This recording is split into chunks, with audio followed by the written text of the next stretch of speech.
Hello, everyone. Hello. Welcome to Marvel Monday.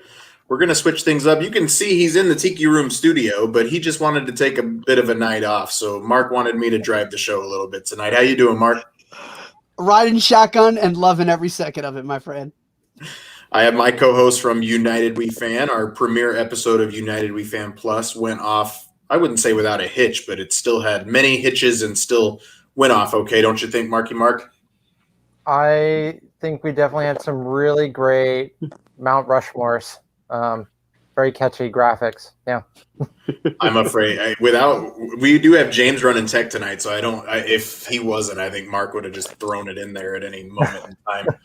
And then Ethan, fresh off of his trip to Walt Disney World, the Wolf of Main Street himself. How you doing, Ethan? I'm very well. Thanks again, as always, for having me. I'm excited to be here. I'm excited to say that I got to meet the two guys of United We Fan while I was down there, which was really cool. They were both so gracious and kind to the wife and I while we were down there, and that meant it was just so cool just to meet up, and they went above and beyond. So I'm excited to be here, excited to be talking WandaVision with you guys.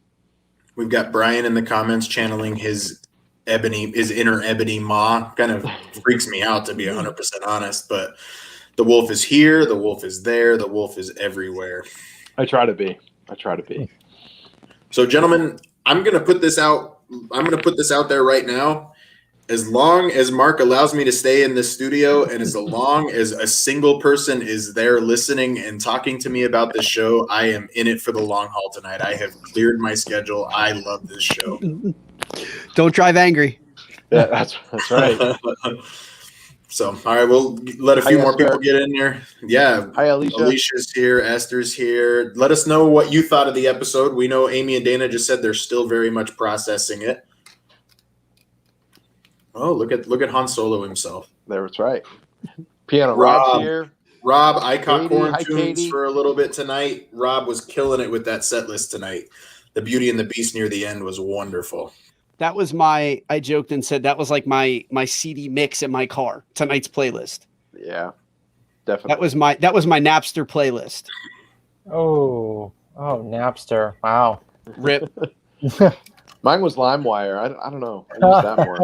I used LimeWire after There we Napster go. got sucked That's away right. from us. That's Yep. right. Oh my I feel God. like Mark's just enough older than me, though, that he was doing it at a very different point in life. Do like our young viewers even is LimeWire and Napster up there with Blockbuster? Is that Probably. where that is? Yeah. Oh, yeah. Probably. Oh, yeah. Man. My knees hurt talking about this. Oh my God. Oh, Alicia, so good. So good, Alicia. Well done. Stephanie asked if I have applied for the Star Wars hotel director. Disney's posted a job. If you have experience and you want to work at a Star Wars hotel, then that job is out there for you. I don't think that I qualify. Bryan, I hope they beam you up for that position. Yes. Me too. Can you remove him, please? Beam me up. I'm not here for that talk. All right, thank you so much, James. All right, we've got quite a few people in here now. Frankie, welcome. I hope Patrick's there with you too. Hey, Dwayne. So Dwayne's here. We need to get that picture changed, Dwayne. All right, let's Dwayne. let's get into it, gentlemen. Wow, Sebastian with the hot take right there. Did you see that? I did. No. Yeah, pull that one up again, James. Wow. There. Ooh, all right, James or Sebastian, go give us reasons. Yep. So let's start right there. Was this anybody's least favorite episode in this group? Was it anybody else's favorite? It was my favorite episode of the show we've gotten so far. Yeah, it wasn't my favorite. It wasn't my least favorite, but it definitely just found it somewhere in the middle. I'll have it in the top 4. I'll have top 4. So top 50th percentile. Introducing your 2-year-old to Ragnarok. Keep him away from Jeff Goldblum. Everybody can watch a little Thor, as Mark calls it, Thor Fraggle Rock. Yeah. So, all right. So my favorite episode, Mark's favorite episode, and then kind of top half for you guys. It was far more character driven. That's for sure. We got a lot of really MCU epic stuff. So, Mark, from This Is Life, what made it your favorite? Before we get into it too hard. So, like Frankie Rosa just said, it was a character driven episode. that, so as a guy who I can appreciate a great performance more than anything else. Like I'm a sucker for special effects. I love a good epic battle, but watching Elizabeth Olsen just act the living heck out of this episode, following her from Sokovia all the way to the Avengers compound, to like that scene in the end where she has the deed. I mean, we're going to get into all of the specifics, where she has the deed to the land with just, a place to grow old. Love V. And like that moment, there's a lot of jokes going around that like she's the hand model. She was flawless. If she doesn't get nominated for something, I'm just going to be furious. We talked about before the show started, the Golden Globes, that if they snub this show because it's a Marvel show, if they snub her performance and Catherine Hahn's performance, I will be very upset, because the acting in this episode was far and away the best that it has been. This was definitely my favorite episode. I got choked up several times throughout the course of this episode. And even the children from Sokovia, that sequence where the bomb goes off, right before the bomb hits, and the little girl is looking and the music is swelling and she's looking at her mom and dad. You could feel the love in the room at that moment, not having anything but a 30-second snippet of her life as a family, and seeing how quickly and violently that was ripped away. It just, like, I was like, wow, this is the most powerful episode that we've got. So right there, that was what did it for me, were those little moments that just were done with picture perfect emotional intelligence. I knew the bomb was coming, and it still scared the living crap out of me. Yeah, I think the good news for this show is it's going to compete in a limited series, because it's likely not getting a season 2. So I think I'm not worried about it getting snubbed. If The Mandalorian can be nominated for Best Drama in the Golden Globes, granted it didn't win, even though The Mandalorian's better than The Crown, fight me. But Nope. but if The Mandalorian can get that recognition, I don't think WandaVision's going to have to put up with the "what have you done for me lately," because it's going to be a limited series. Hang on, Bryan. I think it'll be okay. Bryan, have you actually watched The Crown? Yeah. Have you? Oh, no. There you go. No, you haven't watched it all. Finished it. It's boring. No, you're boring. Anyways, no, you're not. That's not true. Sure. So, I think as sort of the average everyday viewer, there were a lot of, for me, there ended up being more questions in this episode than there ended up being sort of answers. And I felt like there should have been some answers, since this is a limited series, since we are heading into what is supposed to be the last episode. And I don't know if it's like the TikTok culture, like we've talked about, that has sort of played into this, or just our own, not reservations, but our own sort of ideas sort of get ahead of us. But listen, the acting performances from, both Agatha and Wanda were absolutely incredible. But for me, the person who continues to sort of surprise me is Paul as Vision. He really has done a phenomenal job as, just this really great actor. And I mentioned it before, but him back in The Knight's Tale was probably one of my favorite performances. And he once again, like, he's just proven that he's a great talent. He's got a great voice. And I think for this particular show, Wanda and he are so connected.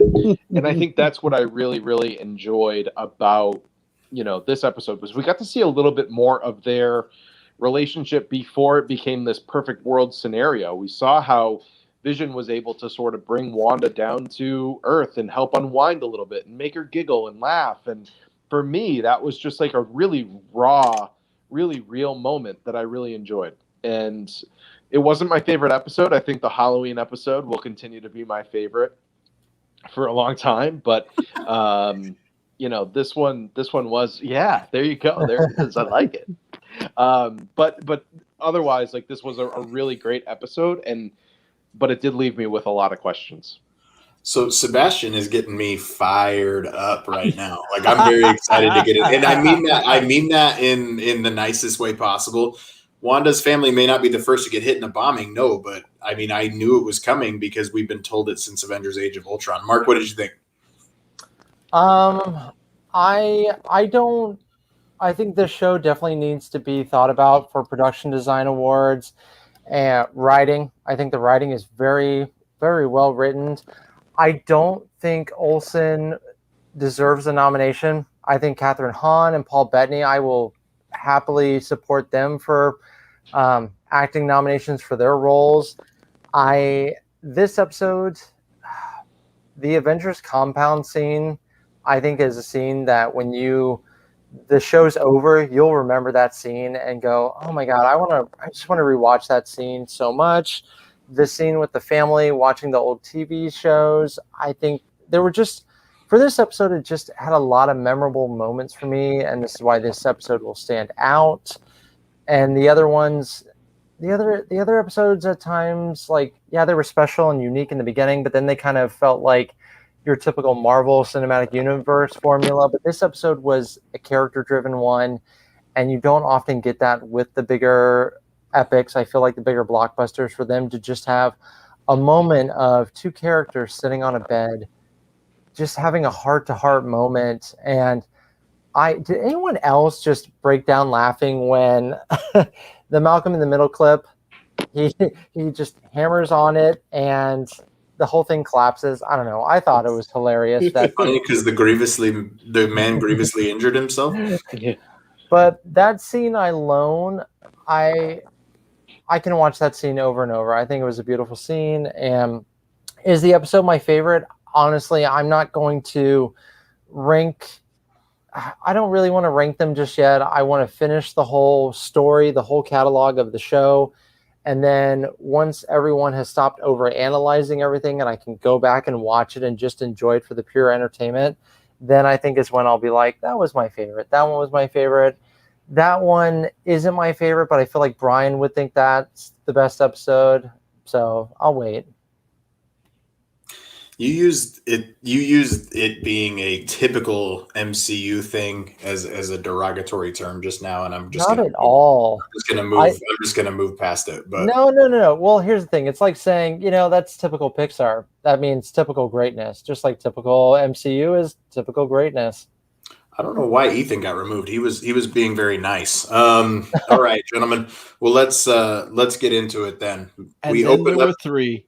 We opened up the episode in Salem, Massachusetts, 1693. I did say in our very first episode of Marvel Monday that the beer named June 2nd was a callback to the start of the Salem witch trials, and we totally went back to the Salem witch trials. Yep. That was quite the surprise. So it seems to be mixed emotions in the comments of how people experience this episode. But let's start with Mark from United We Fan. Mark, how did you take this scene of being a witch on trial by other witches? I liked that they flipped it. That you thought going into this that she was going to be burned at the stake by the town people or the common people. So I kind of liked the twist on this, that it was the coven that said that she had learned magic above her station and her rank. I also liked the dynamic of her pleading to her mother. And I thought that was a genuine moment for her to really plead. And Sebastian said it before about the life force. Like here are the witches, feeding her their life force, and they wouldn't break it off. The way I took that scene was that they were unable to break at that point. It almost seemed, and I'd be interested to get both of your perspectives on this.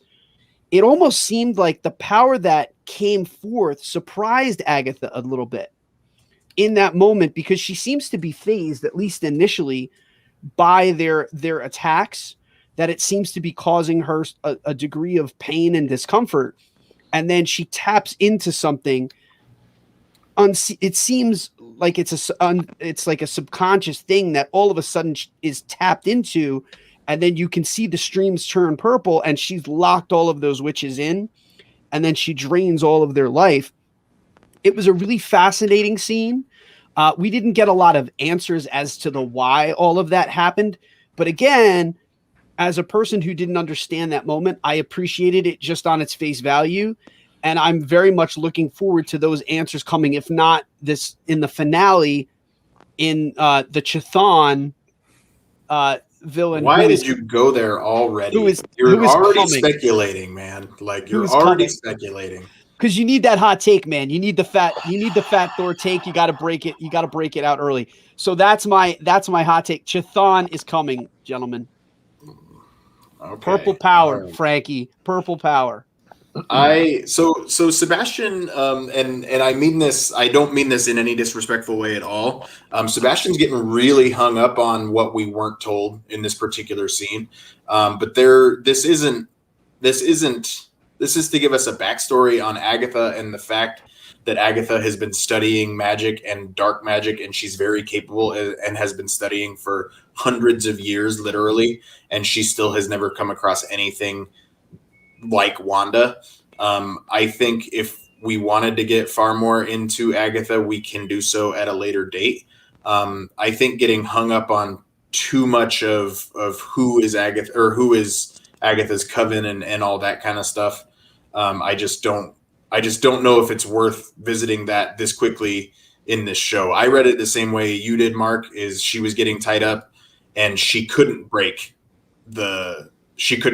the bonds of, or the other witches couldn't break those bonds. And I think her mother, Rob said coven mother, actual mother, in the credits for the show, the character has the same last name as Agatha. She has the same last name of Harkness. So I would say actual mother makes the most sense here, but it doesn't really matter. But I just think she thought she was more powerful than Agatha. So I think she thought she could take her down. She's got that blue crown on her head. Yeah, Bryan, can I ask you this really quick? I don't know what it is, if that's what you're going to ask me. No. I was going to say, like, in that moment, in her infinite wisdom, what do you think made the mother think that she, after witnessing the display of power that she saw, what do you think made her think she could have any effect with a single blast at that point? Arrogance. Like, I yelled at the screen at that moment. I'm like, what are you doing? Didn't you just see what happened?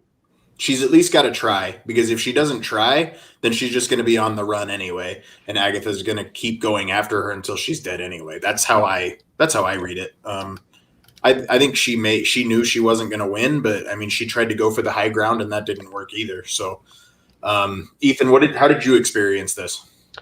So this was very interesting. I was like, oh, Massachusetts, I know where that is. I've been there.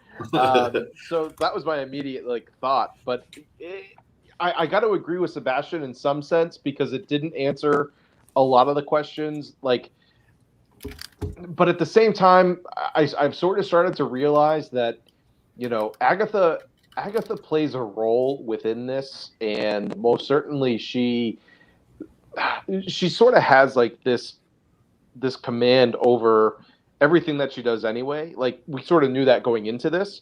So for her, to just kind of be a little you can't affect me. I'm good. I kind of knew that was coming. But it was certainly interesting. I would love to know maybe more, and maybe that's the opportunity there, is we're interested enough now. And I'm sure, I always say that there's somebody sitting at the round table saying, got him. And they're going to start, thinking up an idea to put something else out for just Agatha that's going to make sense and make, everything sort of come together. But I didn't necessarily need this scene. I was kind of like, all right, get me into what everything is going on, and we'll go from there. But it was interesting. Like I said, I was just excited they were in Massachusetts. I was like, oh, that's kind of cool.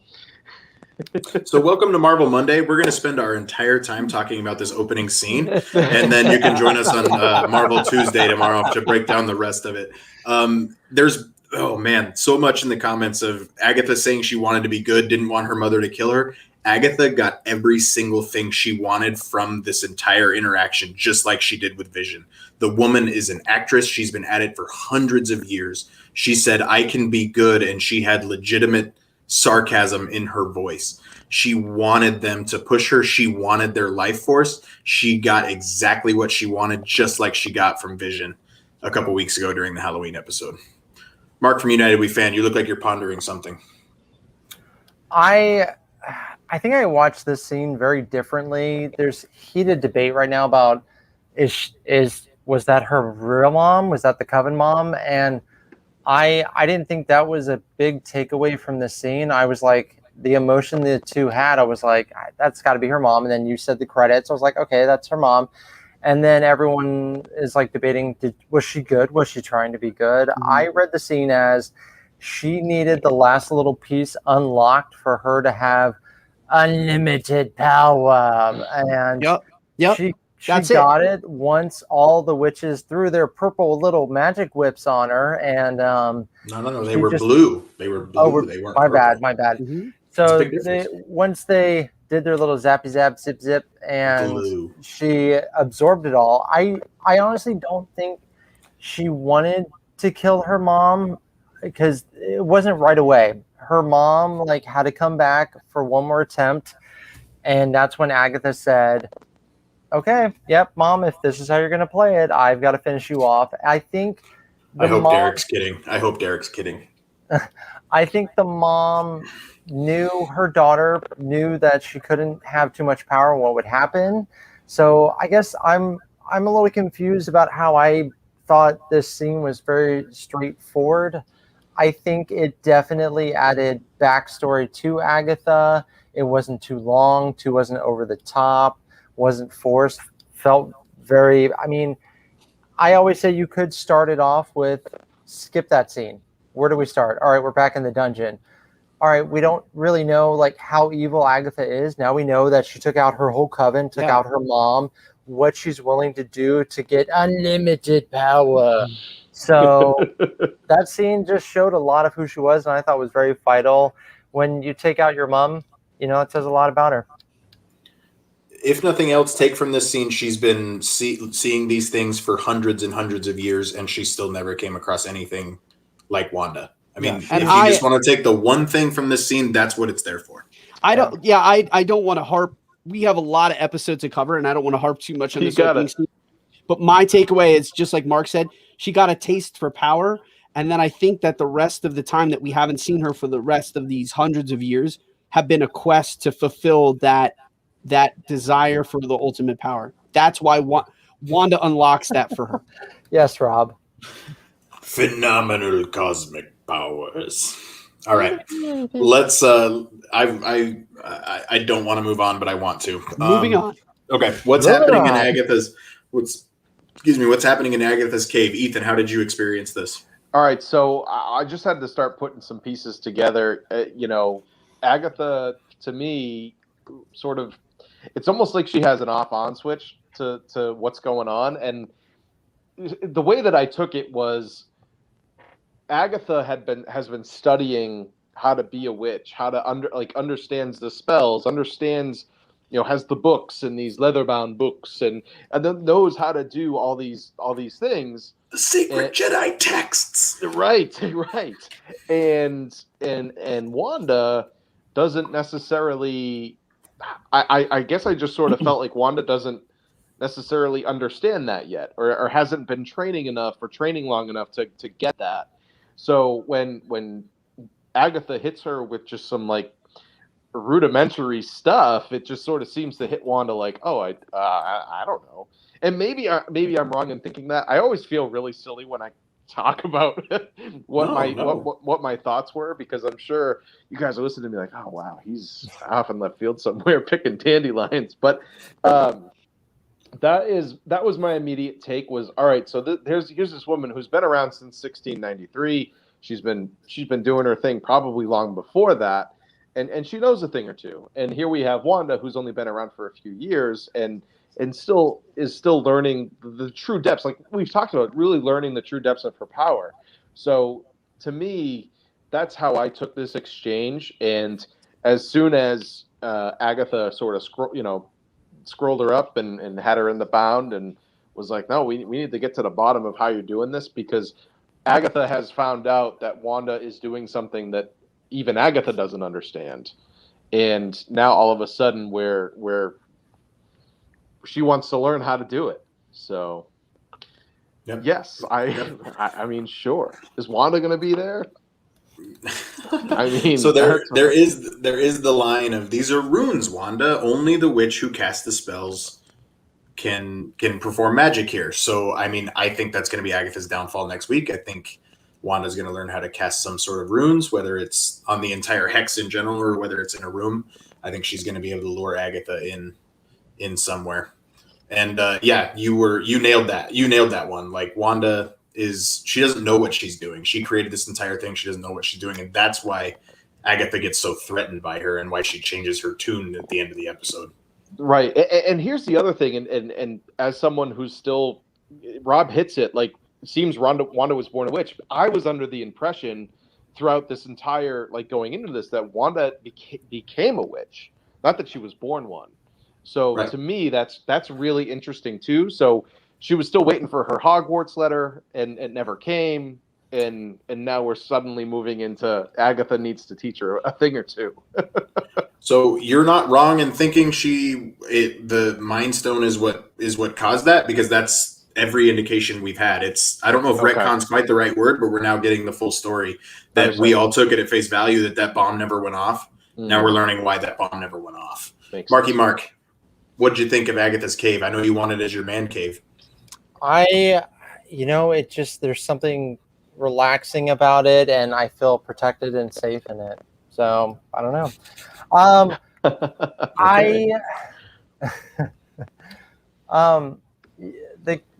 It's no Cave of Wonders. I still can't get over that cute little fluffy bunny eating the bird.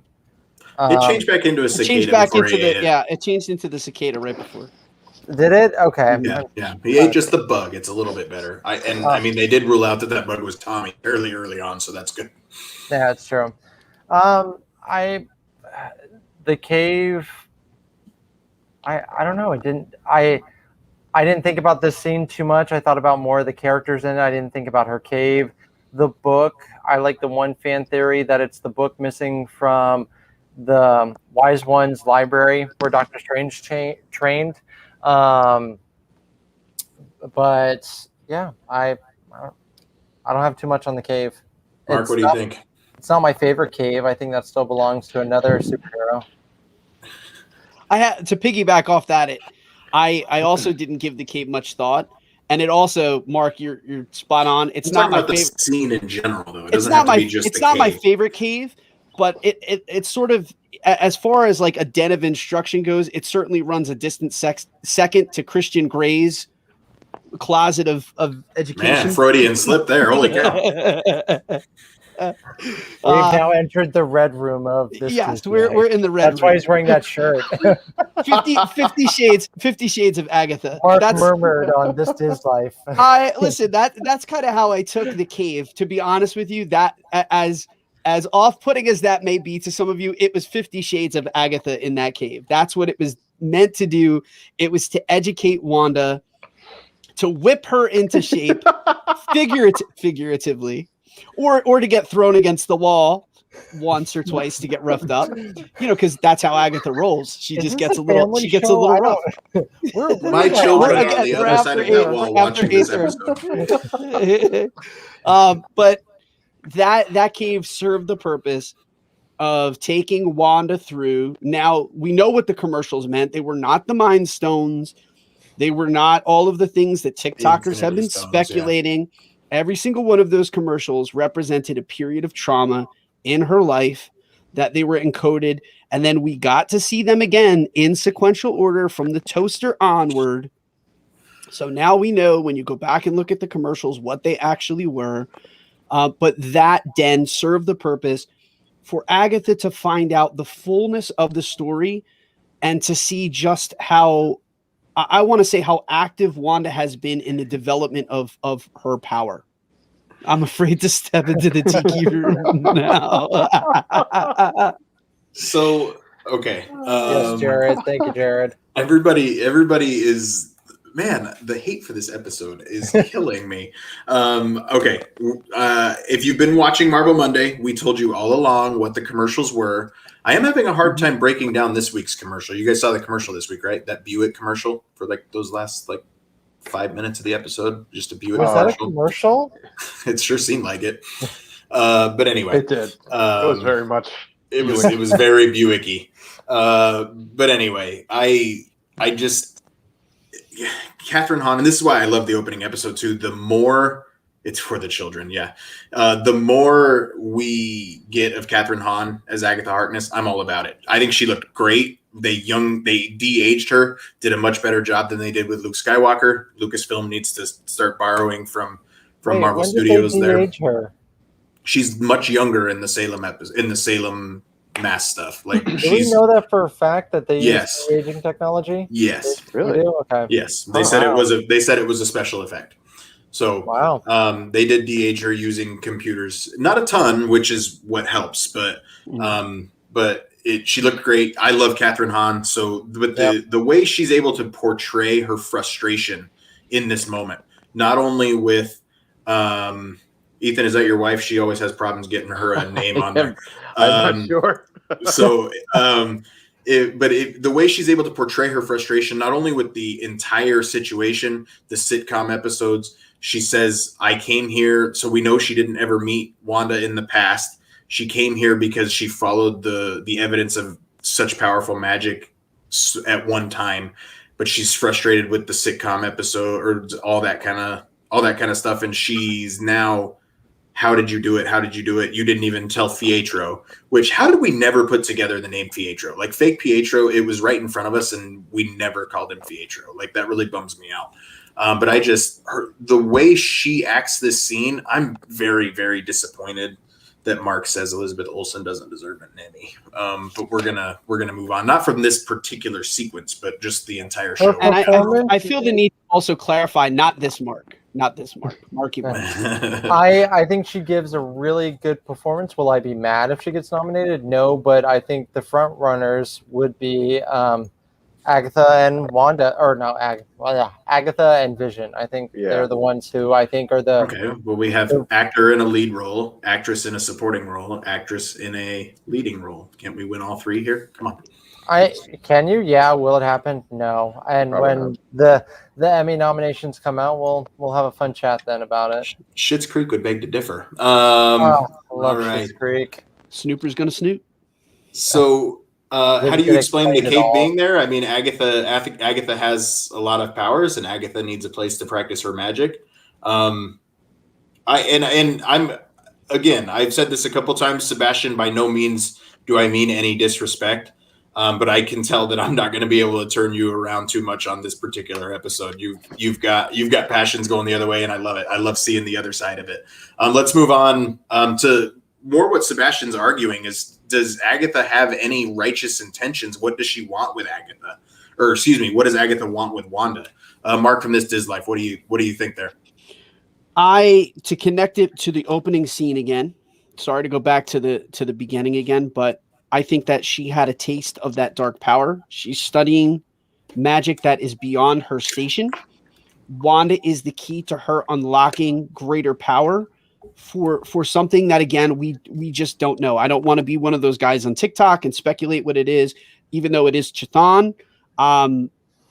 But she's clearly trying to unlock something that is going to require Doctor Strange in the Multiverse of Madness to suss out. Or it was Agatha all along. Markie Mark, what do you think? Does she have any righteous intentions? Is Agatha worth saving? No. Fair enough. I guess I just Agatha wants to be the baddest witch of all. I said that very carefully and slowly, and I guess this just was never a question for me. She really has no saving grace when it comes to Wanda. She just wants to reach that. She wants to power up, level up, and she's on her way trying to get it. Mark, that was a good point. Her trying to go above her station, maybe her skill set. She's trying to prove that she can be a I don't want to say Jedi Master, but whatever that level is for witchcraft. She's not going to be a Scarlet Witch. Yeah, Mark, I think of the plot point from the first Doctor Strange, where the disciples of Dormammu sought Dormammu to have ultimate power, but they weren't smart enough to realize that it was going to be their demise. Right. I see a very similar storyline, that when people deal with this dark dimension, they think it's a gateway to greater power for them, not realizing what it's unlocking. And I think I see Agatha very much like that. That's what I saw. Do you think in order to defeat Agatha, Wanda is going to have to go to a dark place, and when there's no avoiding it, and when we get Doctor Strange, we're going to have to deal with her, the Wanda who had to go to the dark place in order to conquer Agatha?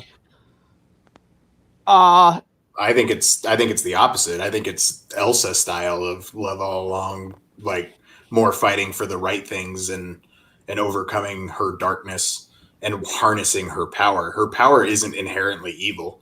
It's just a matter of harnessing it. I honestly, I could see the writing going either way.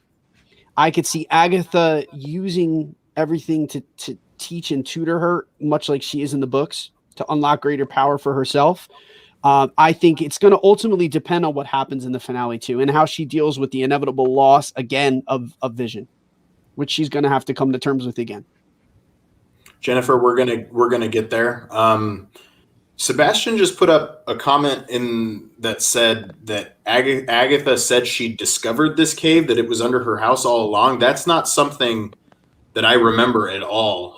Sebastian, I would love if you could give me the timestamp of that reference. I think it's Agatha's cave and she created it. I don't think it was anything that she just happened to come across. I think it's Agatha's cave. She just had a great general contractor kind of whip that up. What is interesting is Agatha's house is there when Wanda pulls into Westview at the end. I found that kind of curious. But anyway, Ethan, what do you think? Do you think Agatha's worth saving at all? I don't know if she's necessarily worth saving, but I do think in order for Wanda's character to continue, developing into even more powerful, I do think that there's got to be some type of connection there, one or the other. I almost feel like one can't live without the other, or vice versa. It's going to be this moment where something will have to happen, which will tear one down or tear them both down. I don't know. I'll give you a small hint. One of them might make it out of the show. One of them definitely will make it out of the show. Yeah, that's probably the best way to look at it, I think. And I've started to enjoy Agatha, but I guess from my standpoint, I just can't tell if whether or not she's really deep down good, but fears Wanda, and that's why she's threatening the kids and things of that nature, which we'll get into, or if she's just trying to level up her own self. So it's definitely interesting. Yes, Bryan. Yes. So I think to answer this question, what does she want with Wanda? She wants to learn Wanda's power, and she wants that power. I think it's that simple. I don't believe there to be a ton of righteous intentions at this point. Now, at the end of Avengers, you wouldn't say Loki's really worth saving either. And even after Thor: The Dark World, when you think Loki's dead, he's not really worth saving. But they were able to concoct a storyline where Loki kind of came around and all that kind of stuff. Within the concept of WandaVision, Agatha's beyond saving. I mean, I know, and a lot of people get hung up on the comic books and who Agatha is in the comic books is she's very much a mentor to Wanda, and she kind of does have her own righteous intentions in those certain circumstances. Marvel Studios only uses the comic books as inspiration. They do not have to make Agatha who she is in the comic books. By any stretch of the imagination, they can do absolutely anything they want. And if anybody holds my children by the neck like that, you're beyond, like, you. If this episode can be 90 minutes, and you've built up this legend of a power-hungry witch over these last 2 episodes, she's not worth saving. And now, if you leave her alive and we spend more time with Agatha, please keep giving me Catherine Hahn in the MCU. But it's a disservice to this show. Chthon, Mephisto, get it out of here, man. Like, it is Agatha. It was Agatha all along. Now, that book all that kind of stuff. Whatever happens in the post-credit scene, there could be another influence here, but this main villain in this episode or in this show is Agatha, and it's a disservice to the show if it's anything else. That's how I see it. Mark, you had something?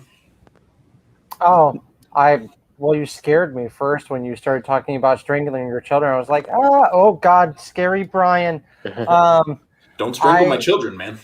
I know. I was gonna say, just remember, the MCU can do whatever they want. The Skrulls, they changed that a good bit, and then even Star-Lord's dad with Ego, and the comic book's very different. So it's a guiding. It's what does Barbosa say? They're more of guidelines.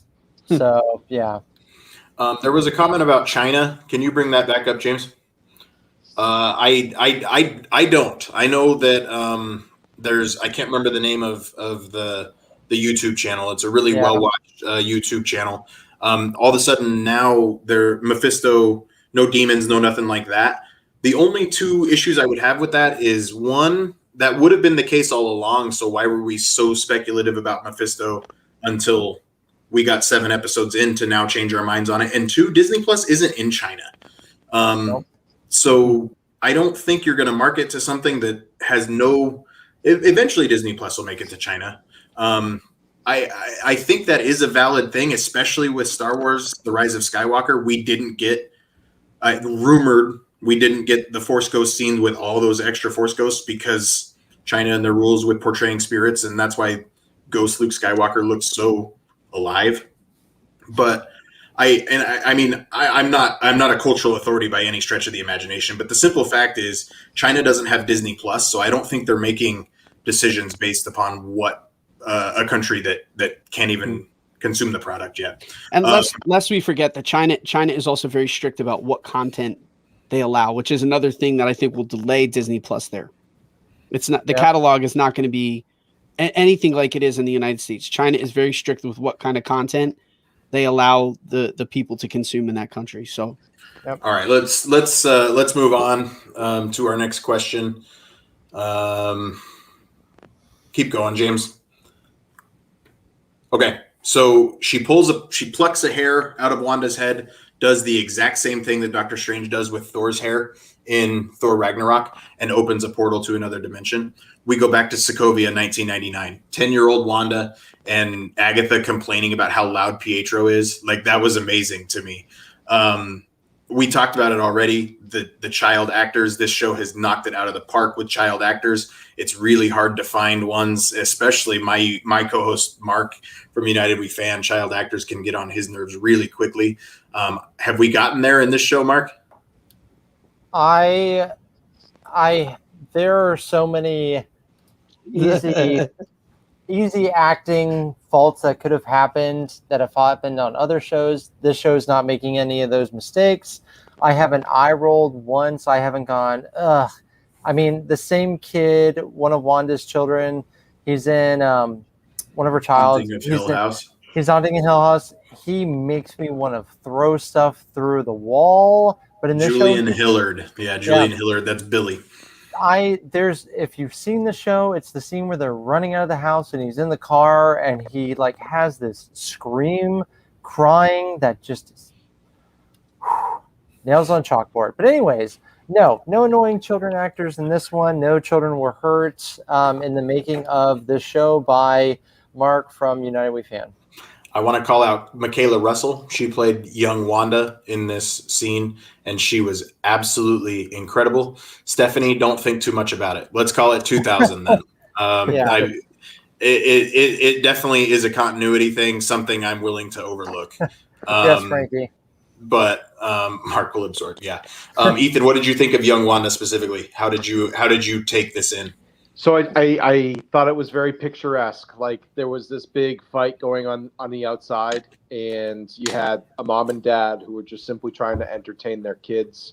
And I really resonated with that because I think that that's what every parent tries to do, is just simply keep the peace between brother and sister, keep the peace between what's happening on the outside in the world, and just keep everything light and fluffy. And, you could tell these people were poor. They were selling DVDs that were old, and You know, they were doing, new in the case of Malcolm in the Middle, probably. Sure, exactly. But they were doing their best to do whatever they could to survive, and in a very war-driven country. And for me, that really stuck out. I think for me, a lot of people are talking about the scene that we're going to talk about in a little bit, but for me, this was the moment that, you know, I got to see sort of how they were brought up, and their parents loved them and cared about them, and really, really just genuine, like the whole covering of the eyes and how that was a, you know, sort of a thing that to me, you know, just sort of really resonated. It was really there were cute moments, there were really scary moments, obviously too, but you know, it was a true family just trying to do what they could to survive and live and love, and that to me really stuck out. Sebastian, that was James, bring that comment by Sebastian back up. Sebastian's issue is, why is Wanda making them live in sitcoms? The writers, her dad sells DVDs. That's not what it is at all, man. Like, if I had chaos magic and I had the ability to create a world like this, there would be Death Stars, X-Wings, Iron Man. Like, this is her emotional escape. You could see the war outside of her window, and this was her emotional escape. And Michaela Russell, the actress, you could see the joy on her face of the Dick Van Dyke Show and enjoying this time with her family. It's an emotional connection. It's not because her dad sold DVDs. It's an emotional connection, and it's her. And Ethan, you said, talking about, before I forget, I'm sorry, you talked about how they do this to entertain their children. This is how they educate their children. They are getting their children to learn English so they can get out of Sokovia, and that's a big deal. This is a picturesque life for Wanda, and it's such a big deal. And not only that, but the sitcoms were like, that is what every family thought would happen to them. That's what they wanted and cared about. So, you know, it definitely, this was to me, and I know this is going to maybe scratch some heads, but this to me was more of an emotional scene than the one over at the Avengers campus. This to me was just so picturesque. It was the classic, you know, just wanting to live that American dream almost. I really enjoyed it. Mark, what do you think? Listen, there was just the perfect juxtaposition of the idyllic television life. And Ethan, dude, like, preach, you were spitting hot fire for everything that you just said. It's not because her dad sold DVDs. This was the last happy moment that they had, and these were the happy moments that they had. They juxtaposed the happiness of the sitcoms and the happiness and the warmth that is inside of that household with the chaos that the mother bears witness to on the outside. And then when the bomb penetrated that bubble, that world, that's it. From then on, think that just as a life-changing moment for Wanda.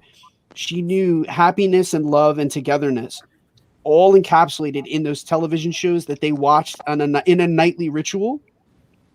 And even the music and the way that they framed those old episodes, it was done to show you how picture perfect that life was that the family of four shared. And then it's shattered in an instant. Like, we're jarred when the bomb hits and it just fades to black and there's a bang. From then on, Wanda knew nothing but loss and sadness. And then in the subsequent scenes, we're subjected to, I mean, and we'll get to when she's going through Hydra, the pain that she has to endure. And then they say, don't worry, you've done it all before. Or the loss of her brother.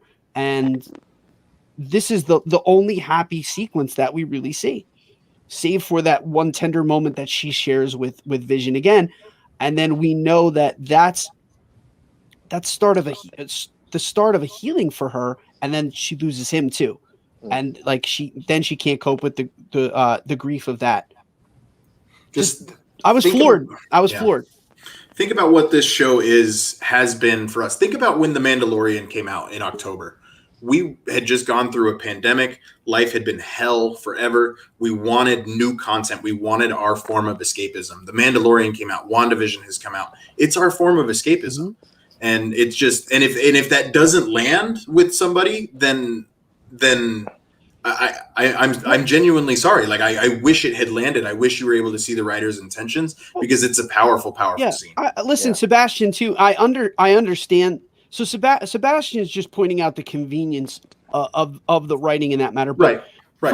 for people who are impoverished, they do very much try to make their way in Eastern Europe selling Western wares like that. That's a reality in some of these economically disadvantaged places, that the sale of Western goods and Western products on the streets, on a black market, if you will, is rooted in reality. So it's very much rooted in what a family who's just trying to scrap together and make every cent in a war-torn country. There's a touch of realism there. And even within this country, the economically disadvantaged, you see it in urban environments of people who are on the streets trying to grind and trying to hustle, whether they're selling, knockoff Prada products, or they're trying to sell you bootleg copies of movies that are not out yet. I mean, you very much see that, like that's a reality. So for me, growing up so close to New York City and kind of experiencing that on the streets of New York City itself, it wasn't lost on me. I was like, this is as real as it gets for someone who's trying to break the cycle of poverty or just get out. I was not kidding when I said I will stay here as long as Mark will have me and as long as people are watching. Like, genuinely, we're gonna keep going, guys. So if you get bored, let us know. But we're gonna keep going. This is you guys are they're killing it in the comments tonight. Though I have to really tell you, I'm enjoying the comments tonight. As am I. I feel genuinely bad that I keep going after Sebastian. Again, Sebastian, please don't take offense. I really enjoy the conversation. So let's bring it up. The M word, mutant. I want to say, first and foremost, it's silly to say, but I really wish Disney had not purchased Fox at this point. I wish the X-Men and the Fantastic Four weren't on the table, because if that was the case, this show would be 100% exactly the same, and the conversation would be a million times different. But it's on the table. Are they exploring Wanda as a mutant, or are they exploring Wanda as a witch, or a little bit of both? So we're going to talk about how the bomb doesn't go off. Let's start with Mark from This Diz Life again. Mark, how did you experience that bomb? I took it on face value exactly as Agatha said, that she cast a random hex, and again gets probability hex, hex, which connects to what I think has been Agatha's thesis all along, that she's going through this exercise to try to see for herself that this is chaos magic. That last line is not done by accident. She's shown. I'm trying to remember who uttered chaos magic in week 1 of Marvel Monday. Oh, right. Yeah, it was you. It was me. She has been trying to prove all along that what Wanda has done is cultivate chaos magic. So go ahead. I don't know if I agree with that statement. Well, I took it very much on face value, but Bryan, to the point too, she even says, "I've been so patient with you." Mm-hmm. So now she lost her patience. She says flat out, "I've lost my patience. I've tried to allow you to come to this realization all along. I have coddled you. I've allowed you to play this fantasy. You are a being with infinite power, and you're making breakfast for dinner." Well, no. But she says that after she finds out she never took Vision's body and what Wanda's capable of. I think Agatha doesn't know about chaos magic at this point. She just wants to know how powerful Wanda is. I think that scene when we get Vision, and we're going to talk about it, that's when it clicks, and that's when Agatha flips from trying to get Wanda to remember how she did it, and then gets threatened by how she did it, because she at that moment learned how powerful Wanda is, and she didn't know it the whole time. Mark, United We fan, what did you think about the bomb? It's pretty surprising. We've been told for 6 years since Ultron came out that the bomb just never went off. Now we find out that Wanda had something to do with it. You get a front row seat right there to show that Stark Tech was right there. You start. I don't know if the episodes finally wore me down, but I had a hankering to watch Age of Ultron, and I think it was because of the credits always suggesting it. So I watched it, and you just see her both of their hatred towards Tony, and you go, I wish at the time we could have seen why. Why do you hate Tony so much? And I think having one of his bombs in your living room, just ripping your family apart, it really puts in perspective that look she's giving him and why they're okay with destroying the Avengers. So they told us in Ultron, but seeing it's a whole different ballgame for sure. That's just it. A line you're like, okay, yeah, another person. But seeing this little girl, this innocent little girl who just got done working on her English, laughing, wanting this American sitcom fantasy, just, oh, look, there's life is perfect. Nope. Stark Tech right there. Boom, blows everything up. Going back to the sitcoms, they really linger on what is shenanigans, and they talk about shenanigans or problems that aren't actually problems, that they don't really matter, and that calls all the way back to episode 1. She could have snapped her fingers and had dinner done. It would have been fine, but she loved the sitcom shenanigans. I apologize, children. Well, Derek agrees with you. The first 2 episodes are that.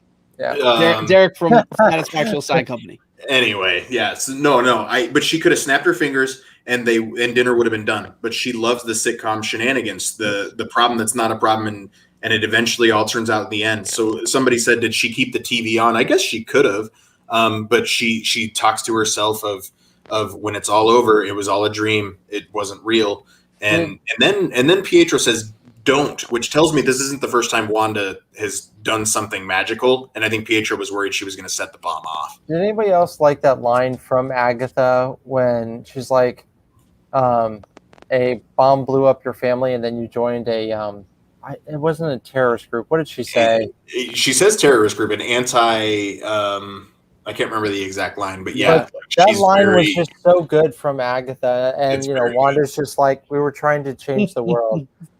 It's an interesting look at what you justify or what you need to justify something. Let's move on to that then. We're talking Hydra. Wolf, how did you experience that Hydra facility? It's very loaded. So if you don't know, don't be afraid. Well, yeah, and then here was like my gut reaction was, I thought of it from like an editing standpoint, because you have that moment where the guys are sort of looking at it like they're trying to figure out what happened, and you just sort of see her enter the room, and then she falls down, and they're like, all right, well, what happened in between there? Why did that happen? And I was sort of in the same boat, because they bring you sort of into the room and you sort of have this third eye perspective from Wanda's. She sees the stone and all these things, but it was definitely strange because, again, you didn't see that on sort of the other side, and it was different. But I guess that's maybe the best thing to say. It was different. I didn't really know what to take from it, other than this was the moment that I would have thought that her powers came to be, but maybe because of her abilities prior, this was sort of opening up this other eventual possibilities. Maybe I'm not sure. I think Agatha says a young witch comes in contact with an Infinity Stone, and it enhanced what otherwise would have died on the vine. Yeah. Assuming Agatha's correct in that assumption, I think that Mind Stone. What I find interesting, and I've been reading way too much into it, is when that Mind Stone explodes, you get that big flash of yellow light, and you actually see from behind the scientists, and they cover their eyes because of the glare. But then when they watch the tape, it doesn't seem like they experienced it. So I'm curious. I really do see that as more of an oversight from a filming standpoint, because I don't think the scientists even saw it. I don't think there's any way they could have and have the scepter still exist in its manner in which it exists. She sees something very, very interesting in that Mind Stone, but I want to get Mark from this Diz Life's perspective on this. Well, I was just going to say, could we go to that picture, because that was the most interesting moment. James, if you could pull up that picture for us.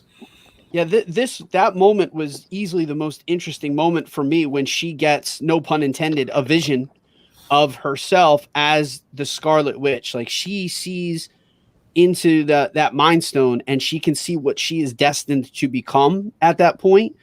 For me, that was the foreshadowing of, I think, not next week, but I think of what we are bound to see in Doctor Strange. Like that was the most lasting image for me from this episode of us seeing her in all her power at that moment.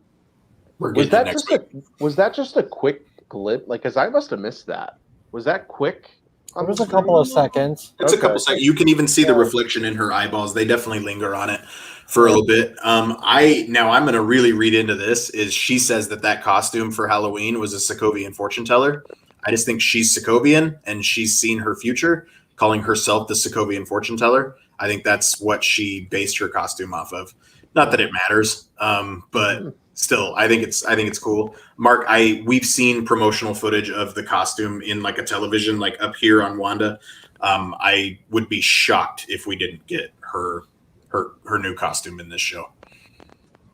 So, let's go on to the next question, James. So the Mind Stone, why did it reveal itself? I just think it could feel that power that Wanda had. I don't think it's much more than that. Does anybody disagree with that? No,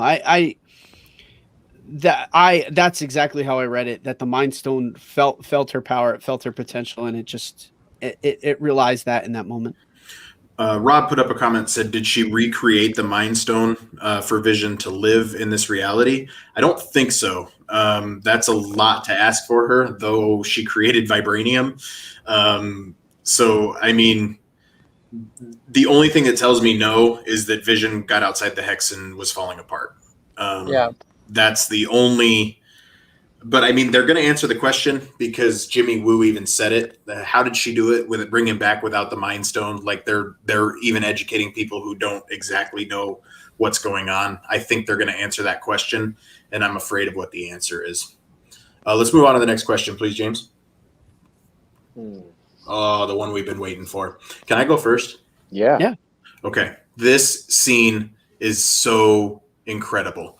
From getting Paul Bettany being able to revert from what he's been, that sitcom Paul Bettany this entire time.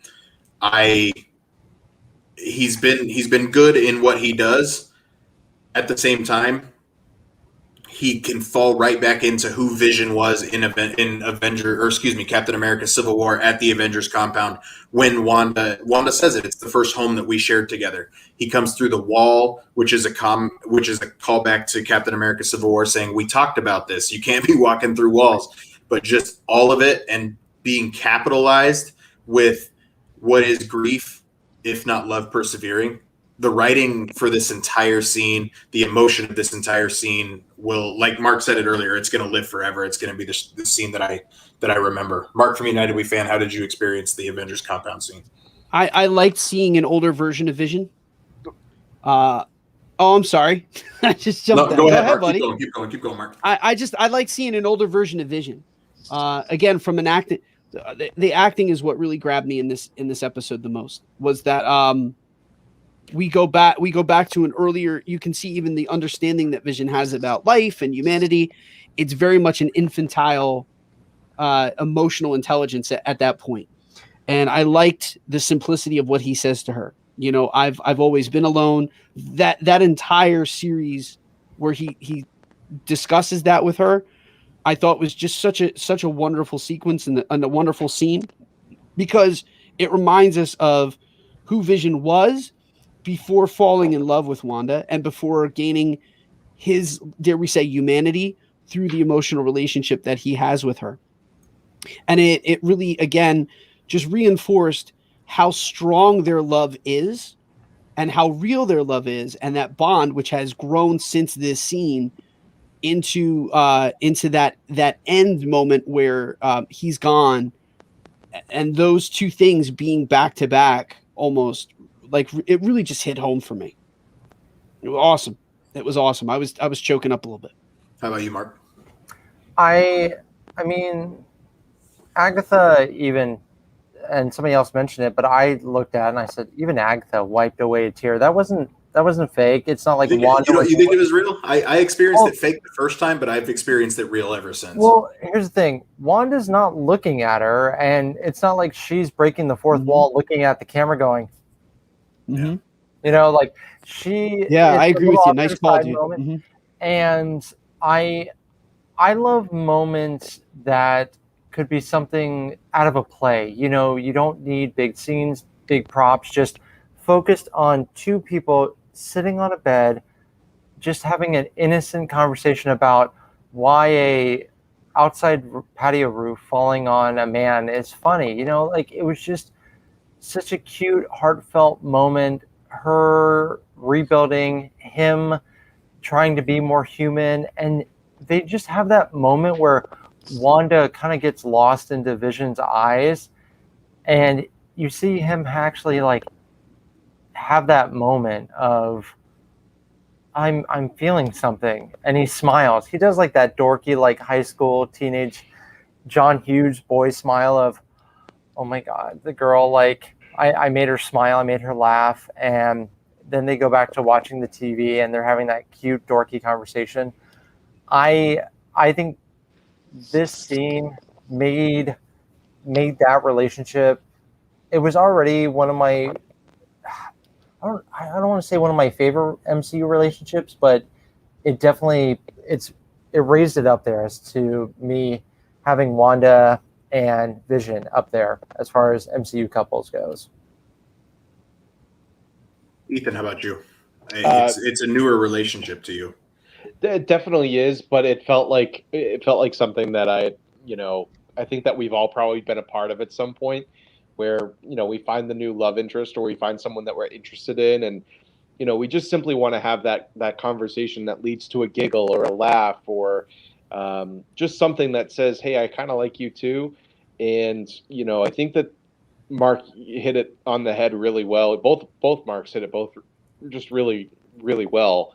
And I think for me, what I saw was Wanda realizing how intelligent Vision was, but also how much he cared about her enough to just sit with her and listen. And the quote, Bryan, and you already said it, but the quote that he says during this scene is almost a great way to explain grief to anyone. It's just love persevering, and I think it's something that people will use, and it should be used to explain what grief is, because it really, there's different stages of grief, and unfortunately with Wanda, we've seen her develop, continually develop grief, and how upsetting it can be. And I think what really is interesting about that is when you start to peel away all the layers, it's really just love. And when that love disappears or is no longer there, it's very sad, but it's still love. And that to me really stood out about this scene. And it didn't necessarily tug at my heartstrings like up until now when we're talking about it and thinking about it, but I still really enjoyed the first scene with the kids and the family, but this one was just sort of a testament of how a relationship sort of starts and how it can kind of grow and flourish into something that is just very lovely. Yep. Can I say, when I watched Wanda and Vision in Infinity War, their romance felt to me like, okay, they're a very serious couple on a European vacation, and I felt it was slightly rushed, or okay, we're just supposed to expect like somehow they got to this point. But I think that scene gave me more to believe. It planted a stronger seed for the romance for me. Yep. And we get a callback. We get a callback to that too from Infinity War later on. I felt that when you I agree that when you see them together, and they're in, I think it was Scotland. I'm sorry if I'm. Yes. They're in Scotland, and we see them together. They're a full blown couple now. We haven't seen them together in quite some time. They've gone off the grid together. It felt somewhat empty. That even the moment where she does kill him, and he says it's okay. All I feel is you. The power of that moment was not quite there as it is now. So I'll go back and watch that sequence after having watched WandaVision. It's augmented their relationship so much so, but this scene tenfold, because you, like Ethan said, you get to see the budding romance, you get to see the beginning of that love, and how it begins with him getting her through the grief, and how important he has been to her in her life, that she was in shock and in grief of having now lost the only person left in her life. She lost both of her parents, and her brother, who was the only other constant in her life, is now gone. And she even says, I was in a new place, in a new country, in a new land. I didn't know anyone. I was a stranger. And then again, watching the television, which was the only thing probably giving her comfort. It was the only familiar in a world full of change. And then here comes Vision to kind of give her this, call it a moment of clarity, if you will, about the loss and the grief that she's feeling. And he really tries to help her make sense and process that grief. And then I found, especially now, it was more powerful. Now the one person who has helped her process grief in her life, the person that she has learned to love, the only true thing that she has then gets taken away from her. She never processed it because she was blipped. She's brought back, sees him in pieces, Right. and now cannot feel him at all. And then to have to open that deed to the house, and that scene for me was just so powerful, where she it was almost like the power came from like inside. It was like ripping her heart out. That's how I kind of read that scene. That was her feeling every inch of loss in her life all at once in one moment. Go ahead. Right. Rob's making a beautiful point here. The way that I've been able to experience the MCU is I get little pieces of information, and as I go further into the universe, as I get further into these relationships, and it's not just love relationships, it's relationships between Tony and Captain America, and it allows you to put the pieces together without seeing everything in the same piece. You've got to be a part of the other pieces of the story in order to get the complete view. And it's a piece of writing that isn't normally done. It's not something that you see anywhere else.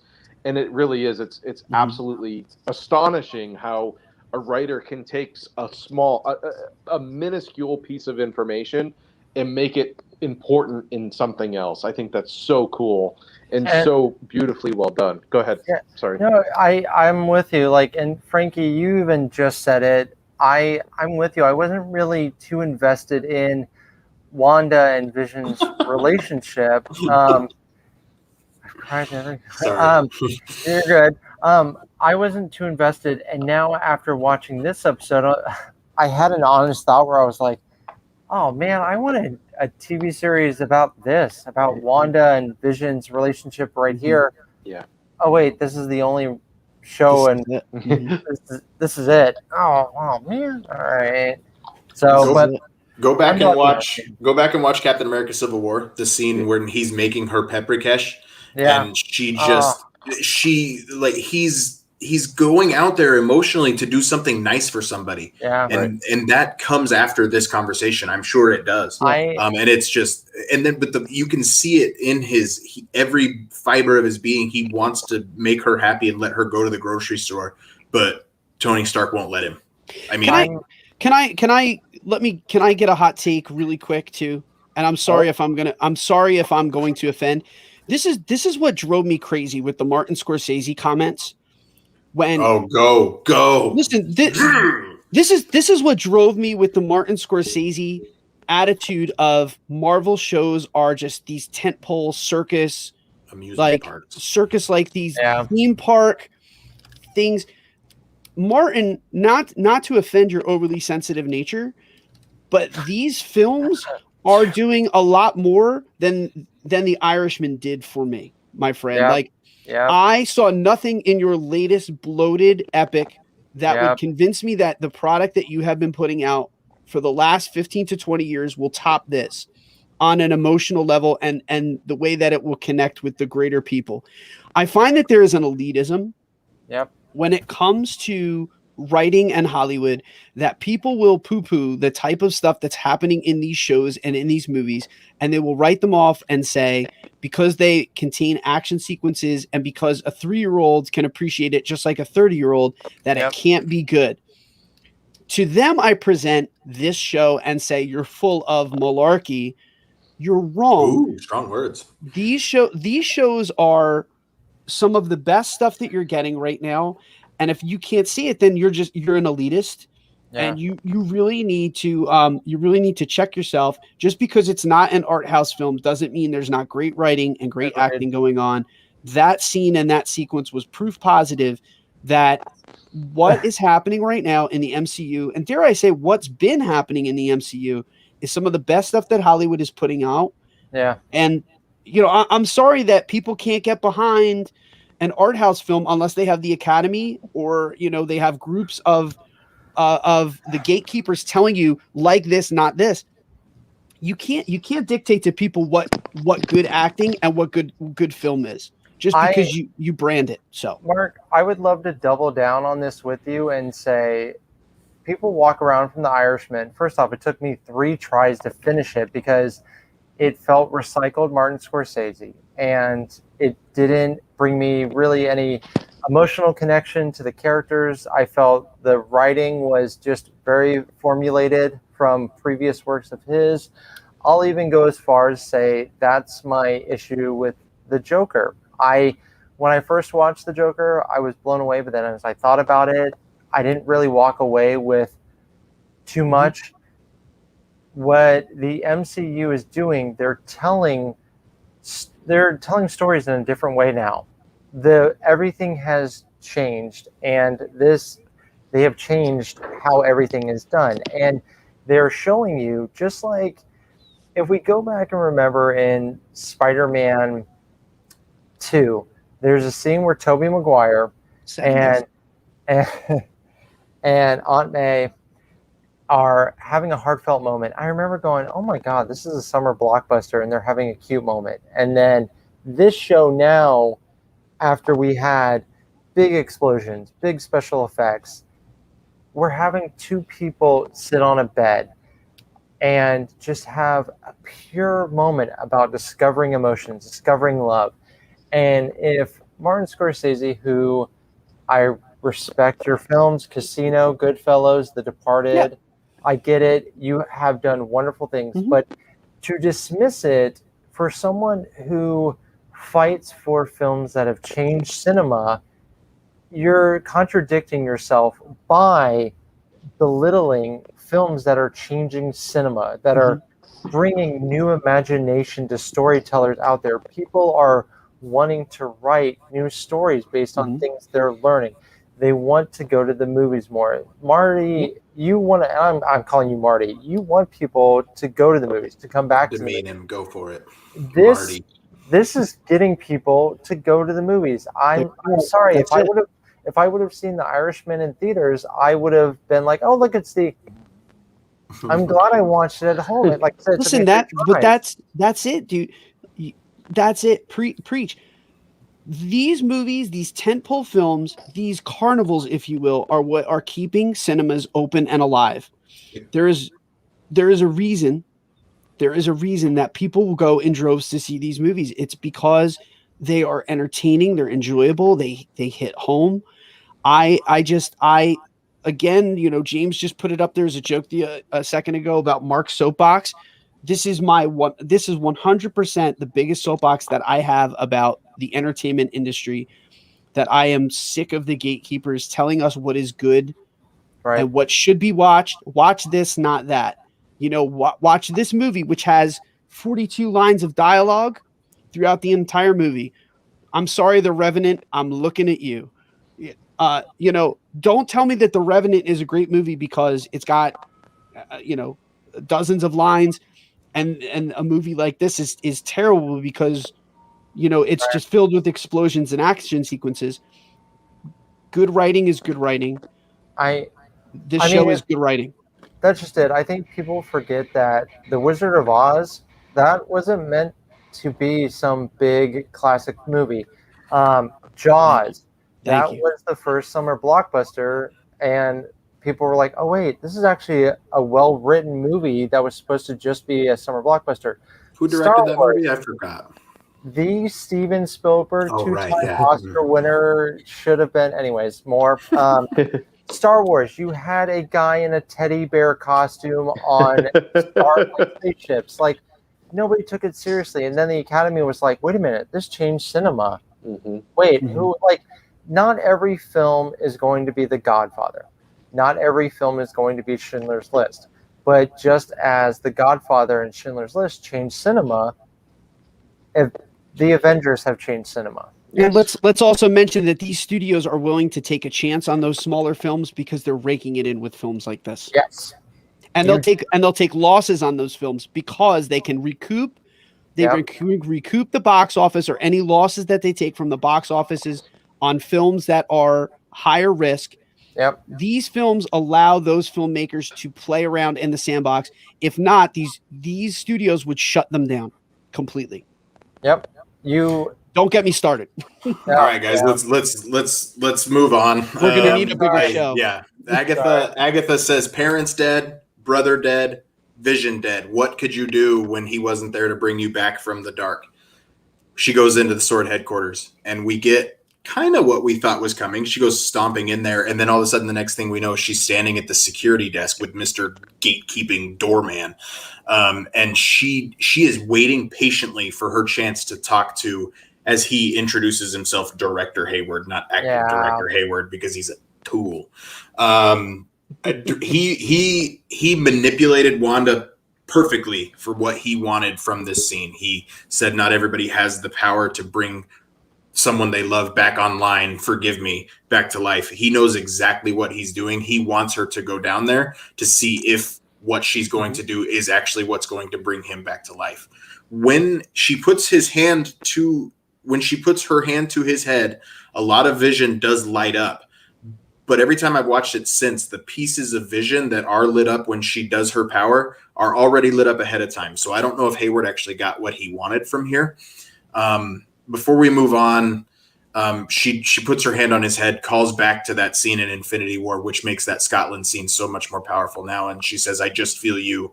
She says, "I can't feel you." She knows Vision's gone, and he's gone forever. To what she thinks. And she leaves the building without that body. I don't know why I took Hayward's word for it that she took that body. I was dumbfounded that she left the building without that body. Ethan, there's a lot in this sword sequence. What happened there? And you hit it. That to me was what really stuck out. Was I can recall in the beginning episodes that Hayward said, "Oh, we got to fear Wanda. Wanda was the one who grabbed Vision and brought him into the hex." And that when this came up, this is where all the questions started coming. I'm like, wait a second. Hayward showed us that Wanda took it. Wanda didn't take it, but we're following Vision in the hex, but it's not really Vision. This to me, this whole scene was very, very, very confusing.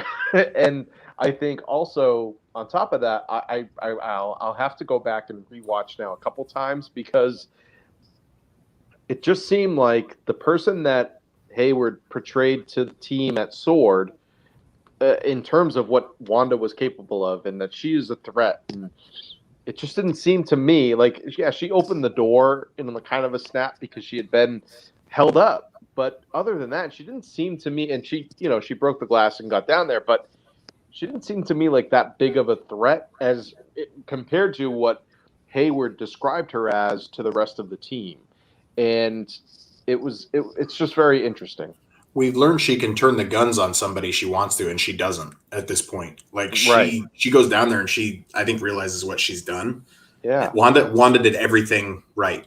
Like, I mean, she shouldn't have broken the glass, but Wanda did everything right. Mark from This Diz Life, what do you think? I'm gonna defer on this one. Okay. I did not have any real thoughts except for the two things that you already said. So just the "I can't feel you," and then the shock that she did not take the body in that moment. And I'm gonna save and defer for the end when we talk about White Vision. Okay. Because I think that's where I want to go with this more so than in that moment. How about you, Mark? I had a question for the nerds out there. Now, they used vibranium to make Vision, and yet they're cutting him up pretty well. So how much of Vision is vibranium? I mean, vibranium's quite what's the word I'm looking? Versatile, as you can see in Black Panther. Vibranium can pretty much do anything you want to, and then you combine that with the tissue making that Dr. Helen Cho can do within Avengers: Age of Ultron. $3 billion worth of vibranium can do quite a bit. But I would just say don't think too much about it. The vibranium is a very versatile metal. Okay. But when you see him getting literally ripped apart, it's brutal. Like, it's just brutal, all of it. Hayward absolutely edited the video. There's no question. It's not edited maybe, but it's just cut off at the proper point. Hayward, he goaded her, saying he's not yours to take, like everything. Wanda walks outside without. Hayward, he's not Mephisto. Like, everybody stop. Like, Mephisto's not in the show. Like, we've all said it too. But the more information we get, the more information we get, we need to take what information's being given to us. That's just what we need to do. We only have about an hour left of this show. We need to take what it's been given, and we just need to let go of our theories. The theories are fun. We need to not be married to our theories. Yep. We get our Buick commercial. There's a letter. The deed is on the car seat. A lot of people experience this, that the deed was placed in there without her knowledge. That's not what happened. It was very much in the car. She was going to take Vision's body like she asked. She wanted to bury that body at 2800 Sherwood Drive in Westview, New Jersey. That's what she wanted to do. She was going to bury his body in the place that he bought that they could grow old in. That's what was going to happen. And she goes there anyway, and she doesn't have her body. She doesn't have that person to talk her back, and she loses control.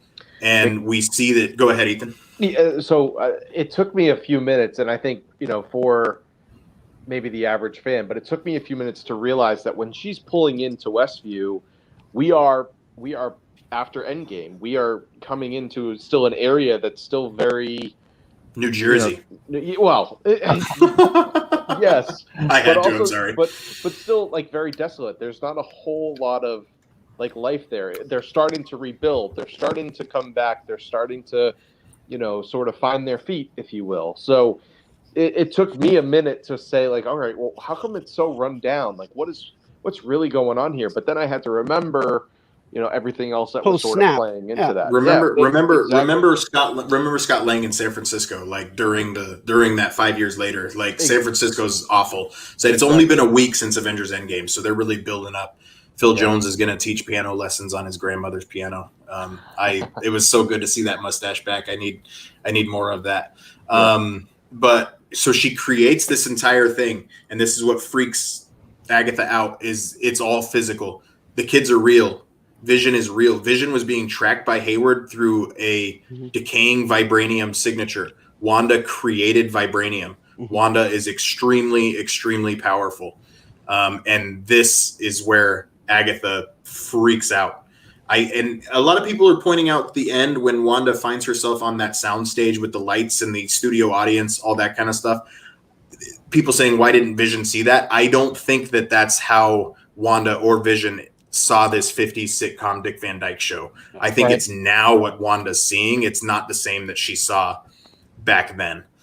So it's just, I know we're skipping quite a bit, but I know we're running a little bit long. Thank you for everybody for sticking with us. We hope you're having a good time. But she creates Vision. It comes, and Sebastian called it out earlier, we get that yellow energy, something from the Mind Stone that she can harness. I think does create him. I don't think the Mind Stone is real, but it's powerful. She steps into the sitcom, but then we get Agatha in her full blown freaked out, claps to Wanda saying, now I know you are even more powerful than I realized. You didn't even take his body. She thought Vision was Vision, and he's not. He's created by Wanda. The kids have been created by Wanda, and she hammers that home when she says, yes, your children, Vision, this entire world that you have created. We get Agatha in her full witch glory, and she looked awesome. And she calls out chaos magic. Mark, what is chaos magic? All right, so chaos magic. So in the comics, Again, I realize, ladies and gentlemen, that the MCU is not going to give us chaos magic as it comes from the comics, but it stems from the ancient god of chaos, which is why I'm sitting here and I've said like the word Chthon a million times. So this entity, this god of chaos in the books is known as Chthon. Whoever wields chaos magic can reshape reality itself. So it's incredibly powerful. It's deeply unstable and very unpredictable. It has the power to create, and then ultimately it has the power to destroy or even open up different portals or create a multiverse.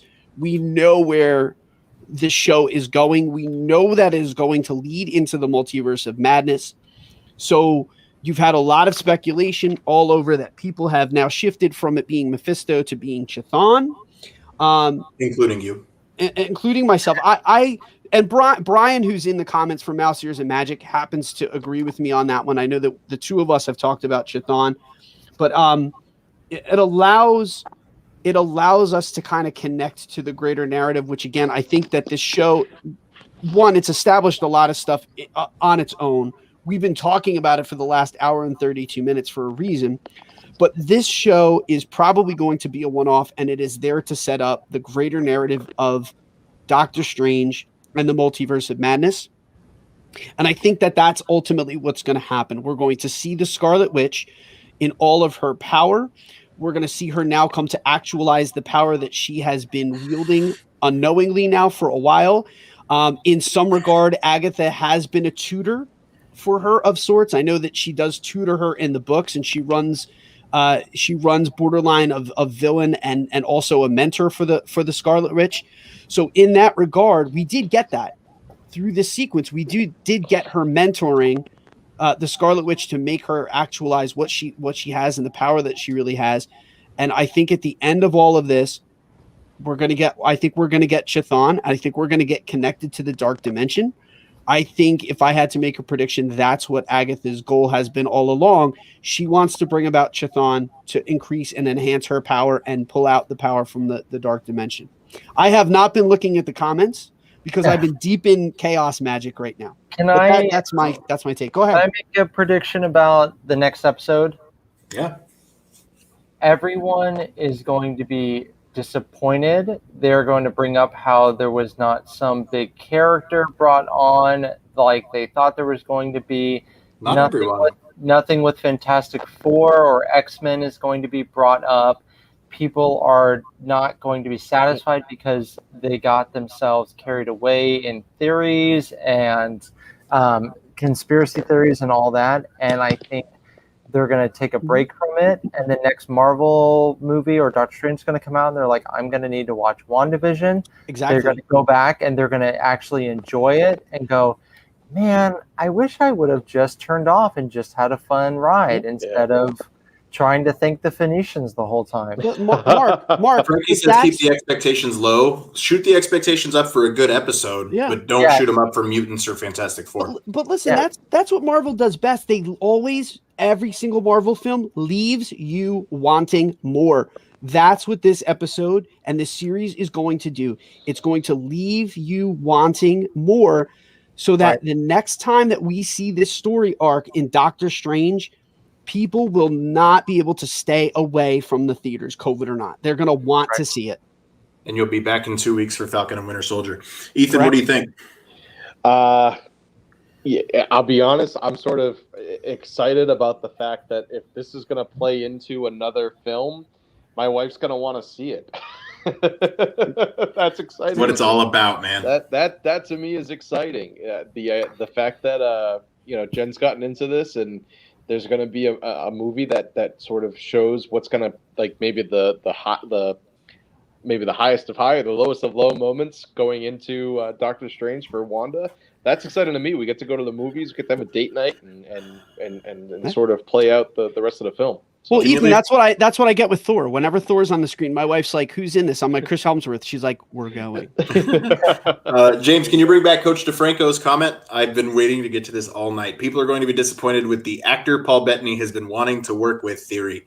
Oh boy, I am not disappointed in this at all. If you've been tuning in to Marvel Monday, you know that I thought it was Simon Williams and that it was going to be some big time actor, that we were going to get Eric Williams, his brother, the Grim Reaper. We're not getting any of that. But here is the direct quote from Paul Bettany. There is one character that has not been revealed, and it is very exciting. It's an actor that I've longed to work with my entire life. We have something amazing scenes together, and the chemistry between us is, I think, extraordinary. And it is just fireworks on the set. I'm really excited for people to see that stuff. Paul Bettany was talking about himself the entire time. Paul Bettany is going to share a scene, Parent Trap style, and he's going to be on the scene saying he's wanted to work with himself the entire time, and that is the most amazing troll job that any single actor has ever pulled in the MCU, and I cannot wait for that to be the case, because we thought Paul Bettany was good in this series. Wait till we're seeing him talk to himself. That's cool. He will be playing himself. He's Emmy worthy after that. Yeah, it could be. It's so yes, we did get a question earlier. Is Paul Bettany White Vision? Absolutely. There's theories that James Spader's voice is going to show up as Ultron. I think it's going to be more powerful if it's Vision talking to Vision. We could get something Ultron. I really don't know. But I think it's going to be Vision talking to Vision, and I cannot wait for it. One thing we didn't talk about is we saw her parents. They weren't the couple from the commercial. That surprised me. I really thought it would be the case, but I think, and somebody pointed this out to me that said, if it was that couple, I think it would have taken away from the emotion of the moment, because you'd have been like, yes, I got that one right. Yes. And I think the scene was more emotional without those people being her parents. White Vision, Mark, you said you had thoughts on White Vision. Thank you for staying there with us, guys. We're trying to wrap up. So the sequence where we're seeing her in that moment, and she says, I can't feel you.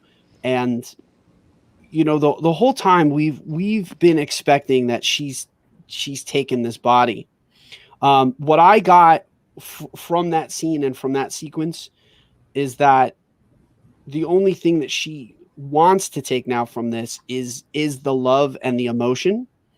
And I think that it's really funny that everyone thinks that, that White Vision is going to come back, and that there's going to be any semblance of Vision in that.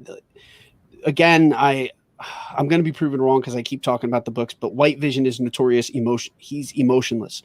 So in that scene, the one thing that I snickered at is we see her dealing with loss right then and there. I think that White Vision is going to be the second time that she's going to have to deal with that loss again. She's either going to have to time. She's already seen him die twice. She's going to have to destroy that corpse, or she's going to have to deal with the vision that she has created in her reality being gone because the hex falls, and then being dealt with the literal loss of the love and everything that she has come to know, because what will only be left at that point is just a synthezoid, a shell with no memories, with no vision left in it, no mind stone. And she's going to have to deal with a completely different level of loss. And that's where I'm going to be curious as to where it's going to go at that point. So White Vision does have the memories. He remembers who people are. He recognizes Wanda. He just doesn't love her. He doesn't have emotion. Yeah, he does have the memories of Vision. Sorry to interrupt thank you. You. No, thank you. That's what I meant. I probably just didn't say. No, you're good. Yeah. Are we also kind of seeing how vital Tony and Steve were to the Avengers and just keeping everyone? Yeah, James, bring up that pick. I don't want to say in check, but do we think White Vision would have happened if Tony or Captain America were still around? I do, because I think Sword had rightful claim to his body because of the Sokovia Accords, and I don't think there's anything they could do. I'm not arguing that, but you think they would have allowed a White Vision to be created? I don't think anybody knows it was created. I don't think anybody knows. Yeah, people. True. To go back to what Bryan said last week, when Monica James, can you bring up that picture of White Vision for us? When Monica is when she goes to get the vehicle, so cool. That the line where she says, there are some of us, we're not just loyal to your mother. There are some people that do not go along with Hayward's plan. I think that this is, I think that he's kind of going rogue here, that he's making an executive decision to create this sentient weapon. I don't think everyone at Sword goes along with it. A lot of people have thrown in Skrulls into the mix to saying that the people that are not with Hayward are Skrulls. It's going to be listen, I'm kind of done speculating in some regards, and in others, I will say I think I know what's going on. But here's an avenue where I think I'm just going to enjoy whatever happens. Wanda's had a hard life, man. If we have to watch Vision look at her in the eye and say, "I know you, but I don't love you," that's going to be tough. That's going to be rough, man. That's going to be really hard. So I don't know. I'm hopeful the fact that White Vision exists, that we can get some sort of merging of personalities and that we can get Vision to live in some form. I don't know if we're going to be able to get him back the way we had him. Ethan, how did you experience White Vision? You never even knew he was a thing. Yeah, I mean, well, we had talked about it briefly here. It was a speculation at one point, and I don't know. I didn't necessarily think anything bad about it. I most certainly thought that it was an interesting sight, because I think that it certainly is. It's very awing. You know, it's very his deep blue eyes, things of that nature, are very prominent. But I didn't, and I don't know what to expect from him yet. I didn't get enough of a indicator as to what he's really going to be like, or what he's going to do, or what, you know. I know he's working for the other side, essentially, if we're putting sides on things. But in terms of the overall feel and aspect of him, I just don't have a great take on it right now. Sounds good. Going into the finale, guys, one small thing you want, or one thing you want to see, Vision versus Vision for me, but I also want the answer of who Pietro is. That's what I'm hoping for. Yeah. Mark, Diz Life, Mark. Anything you're looking for? Markie Mark kind of said this, that I'm just along for the ride now. I don't want to speculate. It would be cool if we get an introduction of Doctor Strange, where we get a larger narrative here. I'm hoping for a real strong connection to the next movie, so that I can buy a tub of popcorn and go see Doctor Strange. That's about it. Stick around for the post-credit scene. That's all I'll say. Thank you so much, everybody, for joining us here on Marvel Monday, an extra long edition. We might have to talk. Keep your eyes peeled to the Diz Life group. Keep your eyes peeled to YouTube. We might have to move up even just a little bit, half an hour maybe next week, so we can get a little extra time in for the finale. But we'll see how everybody can do that. But thank you so much for joining us on Marvel Monday. For United We Fan, I'm Bryan, and Markie Mark down there in the corner. Ethan, the Wolf of Main Street, down there, and Mark at This Diz Life. Excelsior, everybody, for the children. For the children. For the children.